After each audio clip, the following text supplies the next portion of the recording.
The thing gatekeeping most of these crack kids from running a train on the melee top 100 isn't tech score or neutral / punish game anymore. It's in-person tournament experience and handling nerves / working a mental game. I think from the last few weeks, I don't even think that's really keeping people from running train. Like I'm sure some people are having nerve issues, but it impresses me how good everyone is at just playing in that environment. Because a lot of the new people are still doing good stuff. Aklo top 8'd his first major. That would not happen if he let that stuff get into his head. From what I have been shown, most people are pretty good at dealing with that. It seems like the people who are doing good online are doing good. Like, dude, Mech just beat Axe. People are really good at handling that stuff, and I don't think that's really keeping them from running a train. I'm sure some people struggle with it, but I'll be honest, I don't think there's anything really keeping them from running a train. Like, dude, I got 13th at Genesis. I lost to Eggy. Plup got 13th at Genesis as well, losing to Jmook. Like, people are just getting fucked left and right, and I don't think it's, like, I don't know, I don't think there's really anything keeping people from doing it. I think we're actually just seeing it happen right now. People are really running train already. Using monitors, non-standard controllers, UCF, and complex bands take away from the spirit of Melee. The vibe of playing Melee on a CRT in someone's shitty-ass basement that smells like old people because it's not their basement, it's like their grandparents' basement, and they just live there still, even though they're 25, which is not an issue, but, you know, and they're playing on a CRT there. It's fun. It's a cool environment, you know, but I don't think that the spirit of Melee is playing on, like, shitty hardware. Like, I think the spirit of Melee is, like, little baby-ass top players like myself who want to be better than other people, so we're very competitive and we just want to beat people. And I think having, you know, UCF and non-standard controllers makes that a reality. And also, it's a pain in the ass for CRTs. Like, we don't need a CRT. I disagree. I don't think that the spirit of Melee is like shitty ass old hardware. Every Melee player likes to tout a good mentality, but we've all felt the rage at some point. I see how many of you quit out on Unranked, myself included. There is some BBB in all of us. There are only a handful of players with good mentalities, like Nun, Zane, Jmook, and 10 plus others. This might be a hot take of my own, and I'm curious what you guys think. I don't think raging at the game is even bad mentality. Like, I think that what matters mentality-wise is if you're in the moment playing Melee, and you're focusing on the game, and you're not, like, jouting around to other stuff, then that's good mentality. And sometimes afterwards, if you lose and you're frustrated and you're mad, that's not bad mentality. You know, you're mad you lost. But if that happens outside of the game afterwards, that's a lot different than inside the game. And I think that's what good mentality should be like. I guess be like, I don't think like raging is like bad. Raging is kind of toxic. I mean, it's toxic if you rage and you punch the dude in the face who just beat you.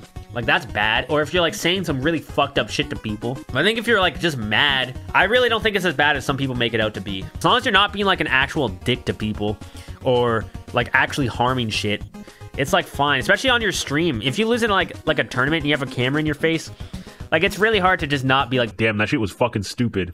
And it's like, yeah, Bobby doesn't rage like that IRL. He does it on his stream. I think it's different. Because the thing is, I think raging on stream is different too. Because people are like playing it up. And I guess you could say that's toxic to play up, but like, if it doesn't hurt people, if it's just someone like yelling because they lost or like even like punching their desk, it's like, it's fine. It's really not, that's not a huge deal, I think. The main issue is like, you know, if somebody beats you on Unranked and you go out of your way to find their Discord and you message them and you're like, you're fucking shit, fuck you, play me again, I would shit on you, you're garbage, whatever. Like, that's a lot more bad than other shit. I think that's what is like the toxic one.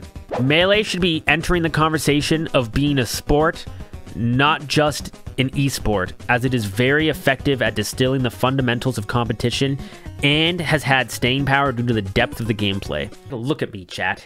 Like, let's be 100% honest. Okay, do I look like an athlete? If I was talking to someone and they asked me what I did, I would not say, yeah, I play sports for a living. I think it's fine to just say it's a game that is competitive. You kind of look like a skater who has been in recovery for a bit. Exactly. Melee would be a noticeably worse game if all the low tiers were buffed to be viable, with Mewtwo being a possible exception.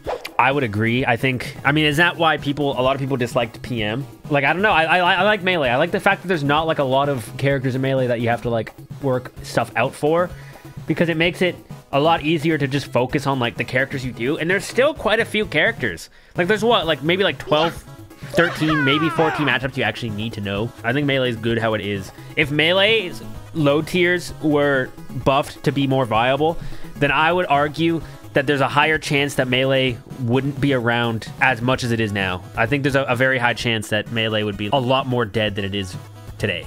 Ginger, Falco's recovery is better than Fox's recovery. I feel like if I have an opinion on this that is not Fox's recovery is better, people will make fun of me because I'm a Fox player. Okay, there's actually some reasoning though. There's some I don't know whose recovery I think is better, but I can tell you guys the reasoning, and I want you guys to come to a bit of a conclusion. Okay, so Falco's side B, his side B's faster, and on top of it being faster, there's a risk of getting spiked. If you get hit by Fox's side B, you get knocked up and maybe comboed, but Falco's can just like kill you if you try to go out there and like fuck around with it, which does make it a little bit better, at least side B. And his up B is shorter, but sometimes it can be good because you can like, when you do an angle, you're not as committed to doing that angle for as long. So if you do an angle, then you can like try to drift around and do stuff, which I think might not even be good, but that's like a possibility for why it could be better. The no hitbox on startup is bad, but also Falco's double jump is really, really, really good. Like Falco's double jump is better and his side B is better. I don't know who I would say has a better recovery, but I would say that there's a legitimate argument to be had there. It's impossible to do a cool combo with any character lower than Roy on the tier list. It can be impressive maybe, sure, but it will never be hype because the characters suck too hard. I disagree. I think if it is impressive, then it is cool. Like, I've seen Bowser combos that are crazy. Like, it doesn't flow the same as like a Fox combo, because obviously Bowser's slow as fuck, but it's cool because you're like, damn, he really zero to death somebody with Bowser. Every character except Kirby is tournament viable.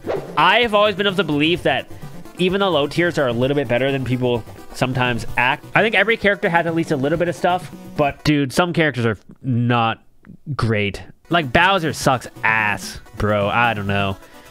Bowser's bad. Low-key, I still think to this day that tournaments should run FD as the only stage, and it's the most fair way to play with the most amount of characters being viable. No. See, Fox is the easiest character in the game by a long shot. I mean, I think it's just debatable. I think Fox has a lot of tech stuff that's hard. I will say, as of recent, I've been realizing why Fox is busted a bit more by playing. I think a lot of people disagree. I feel like everything below Peach is ranked in a horrible way and should not be taken seriously.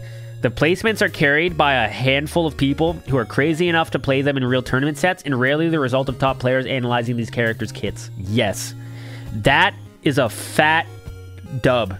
That is so true. Okay, let's use Axe as the example. So Axe, we've gotten most of our Pikachu knowledge based on Axe. Obviously now we have like Swift and like other Pikachus. So there's like more results now. But when people are like, Pikachu beats Marth because Axe hasn't lost to a Marth, it's like that could be true.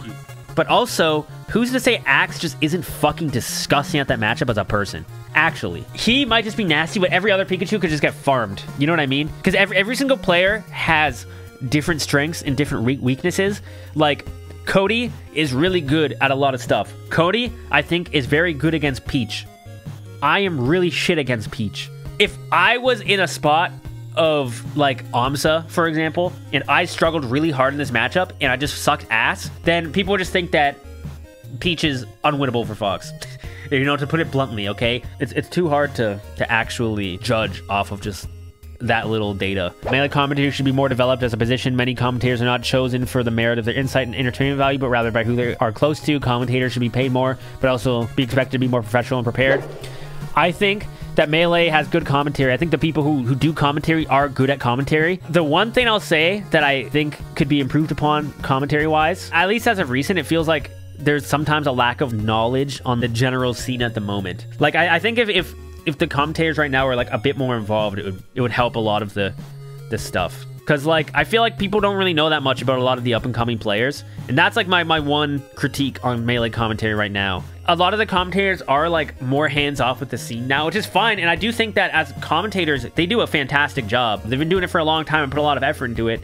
And I think they're fucking nuts at commentary. They're very charismatic, very good at keeping people engaged. And that's my only gripe. You don't need commentators to be knowledgeable and like crazy shit about the game. Like, I wouldn't say that knowledgeable people are playing and not commentating, because a lot of top players don't know shit about like the people in the scene who are up and coming.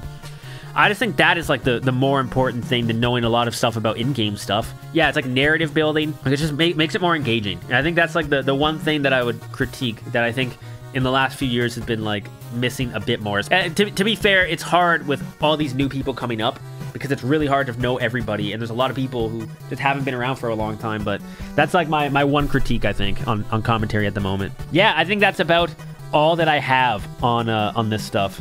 I just talked out of my ass for like an hour and a half.